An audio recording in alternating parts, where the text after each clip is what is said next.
In this video, I'm going to take you through how to succeed in an online business and share with you not only my personal experiences of trial and error, but also what I've learned from my mentors, from various coaches and professors, and from the trainings that I've taken. And what you'll notice that success for an online business is a process that involves 3 steps. And that's exposure, getting people's attention, and following up with that of showing them an offer that they would like and that they can get more of, going from offer to conversions, and finally the process of sales and the follow-up, so that in the end you can not only create great customer base, but you can also maintain a loyal following.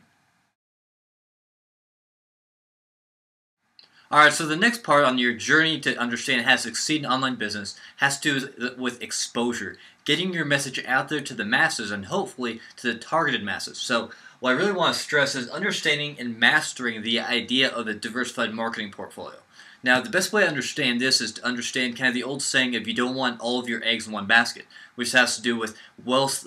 with diversifying your wealth strategy, where you want to be able to have various investments in various companies, so if that one doesn't do so well in 1 month, others can pick up the slack, and that way if there is an off month, that it's more of an even keel rather than you completely dropping all of your stuff and being out of the game whatsoever. Marketing is the same way. You don't want to have all of your marketing in one particular portfolio. You don't want to have just doing one type of thing, such as banner advertising or article marketing, because if for some reason your lead flow isn't as great with that particular resource, then you're completely out of the game. With no marketing, there's no possibility to generate customers. Without any customers, no business. So it's very important to be able to start understanding and mastering the idea of a diversified marketing portfolio. And so there's a difference between the short term for the traction and the long term for really the brand. Now, the short term and the long term are 2 different philosophies, being that short term you really need to get traction by usually paying for really an outsourcing service.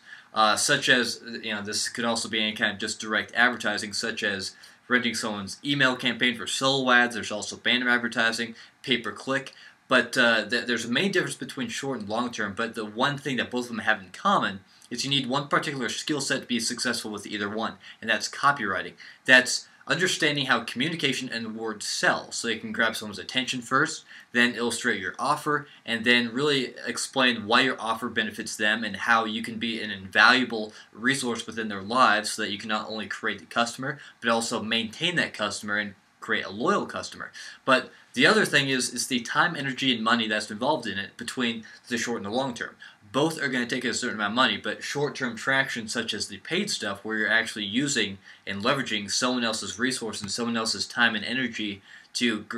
be able to create an advertisement or leverage their list, is much different than the time, money, and energy it takes for long-term strategy, which is such as this, a video marketing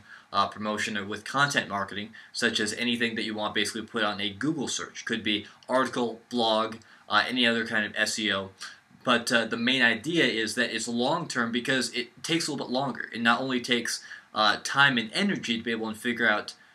what idea you want to put, how you want to communicate your message, but also editing, the production, the distribution, and just mastering it so that you actually get the lead generation you want from it.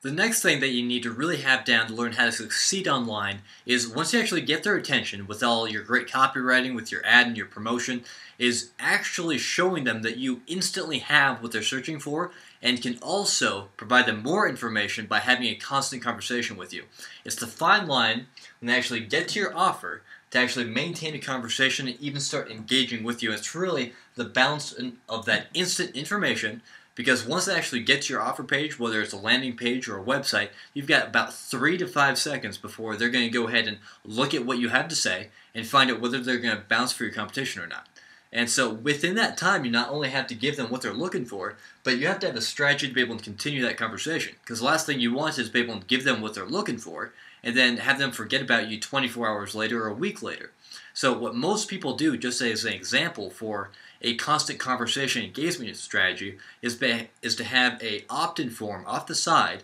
that's attached to the autoresponder. And if you don't know what that is, don't worry, I'll have more explanation on that with the next video segment that's at the link below. But at least something that, in exchange for an email address, you provide more value to them that explains and helps them get through some sort of a deeper challenge that they have. So, for example, if for some reason it's weight loss, that they can go ahead and find out more about some specific means of weight loss, such as a certain supplement or something like that, or some sort of hot topic that's going on in the culture of whatever industry you're in right now. So it's just a way so that they can not only get to know more about you, because people buy from people that they like, know, and trust, but it's also to where you can go ahead and show yourself as a valuable asset within their lives and with their business, that you're going to help them progress through the challenges of their business. So in the next part, we'll go ahead and show you how to really be able to get the sales and the follow-up strategy down. Now, in the final part of how to succeed with an online business, we're going to go over the sales and the follow-up part. Now, the trick here is to be able to not only help your business out by offering a little bit, but also just really identifying yourself as someone who's going to be just completely irreplaceable to them in the long run. Now, you do this first by what's called a funded proposal, where for about, let's say, between $10 and $20, you offer them a monthly preview of what it's like to have all of your services, so that they have an exact understanding of what it's like to do business with you and what benefit they're going to get of their business and how they'll grow and prosper. And through that,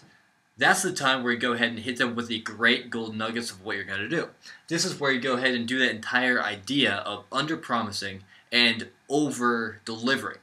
And what I mean by that is you're going to go ahead and provide the most thorough service of your product, most of the troubleshooting, of the guidance that they can possibly get, so that they then go ahead and see that you are a person of integrity, you're authentic, and you care more about the service that you're giving than just the paycheck that they're getting from you, as minute as it may be from the actual service. It's the idea of showing them that the service is well worth the amount that they're paying. And this is the full way that you go ahead and really expose people to really that trust of it. And the important thing with funded proposal is to make sure that it's a money-back guarantee, because that's not only going to hold you accountable, but makes the customer feel protected. So it's really a recap to this entire thing. The idea of how to be successful with an online business, really how to succeed online, is really twofold. It's not only getting the exposure and learning how to get that message so that they'll actually be interested enough and compelled enough to take a look at what you're offering, but then when it actually gets to it, make the bulk of your business, the actual service that you're providing,